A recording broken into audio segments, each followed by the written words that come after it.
오늘은 재개발 재건축에 대한 최근 규제 완화 정책과 조합원 자격의 양도 제한에 대해서 알아보겠습니다. 재개발과 재건축 사업의 조합원은 주거 쾌적성 확보와 주거 공간의 가치 상승으로 그 개발 이익을 얻기도 하지만 동시에 사업 비용과 각종 위험 리스크를 분담해야 하는 부담도 지게 됩니다.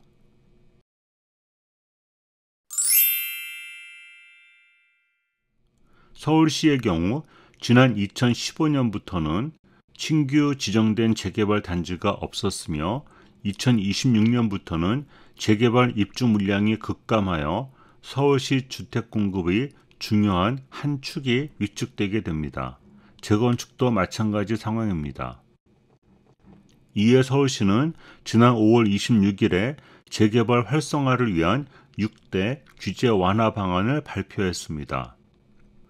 주거정비 지수제 폐지, 공공기획 전면 도입을 통한 정비구역 지정기간 단축, 주민동의 민주적 절차 강화와 확인 단계 간소화, 재개발 해제 구역 중 노후지역 신규 구역 지정, 2종 7층 일반 주거지역 규제 완화를 통한 사업성 개선, 매년 재개발 구역 지정 공모를 통한 구역의 발굴 등이 있습니다.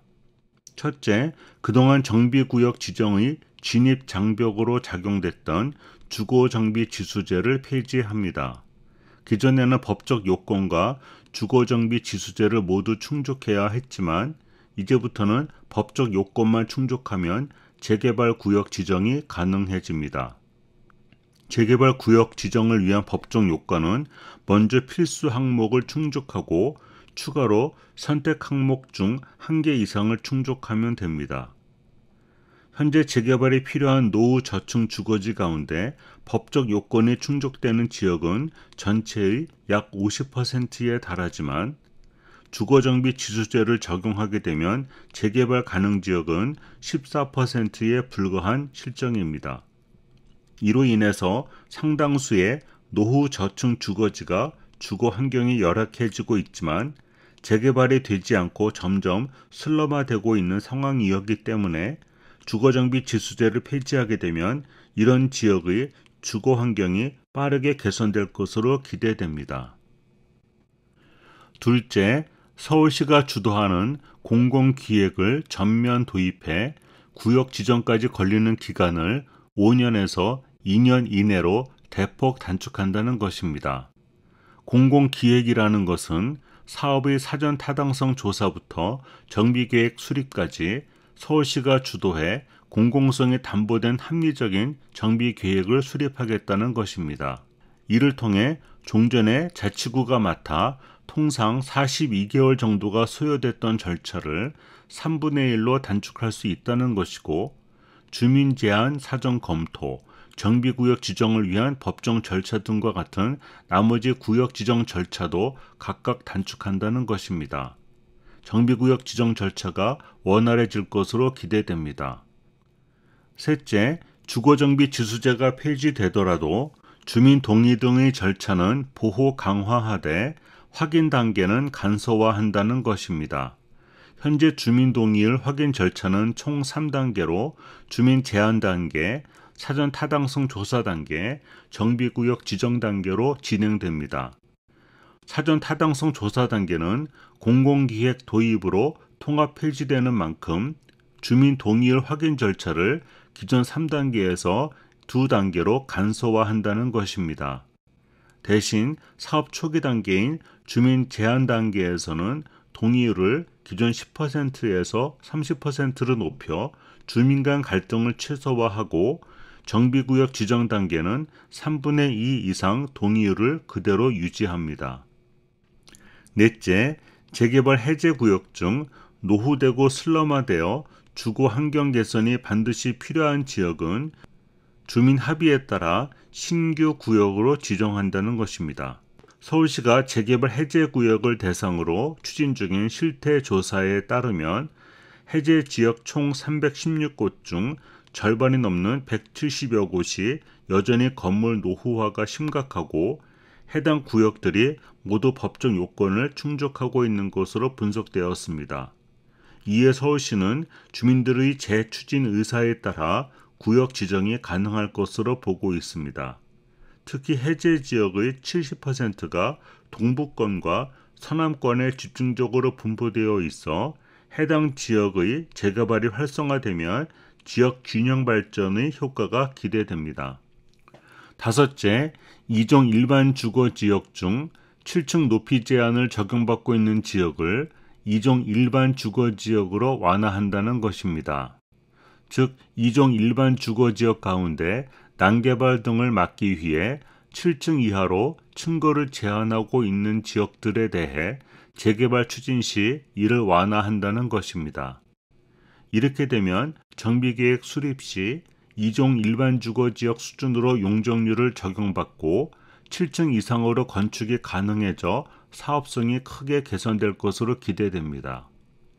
현재 서울시의 2종 일반 주거지역은 전체 주거지역의 43%를 차지하고 있습니다. 그중 2종 7층 지역은 약 61%에 달해서 전체 주거지역에서 상당한 비중을 차지하고 있기 때문에 주택 공급 확대에 상당한 효과가 있을 것으로 예상됩니다. 여섯째, 구역 지정 활성화를 위해 매년 재개발 구역 지정 공모를 실시하여 연 25개 이상 구역을 신규 발굴할 계획이라고 발표했습니다. 올해 하반기부터 시행할 것으로 보입니다. 서울시는 이런 내용을 골자로 하는 6대 규제 완화책 시행을 위한 준비 절차를 오는 10월까지 도시 및 주거 환경정비 기본계획 변경을 마무리할 계획에 있습니다.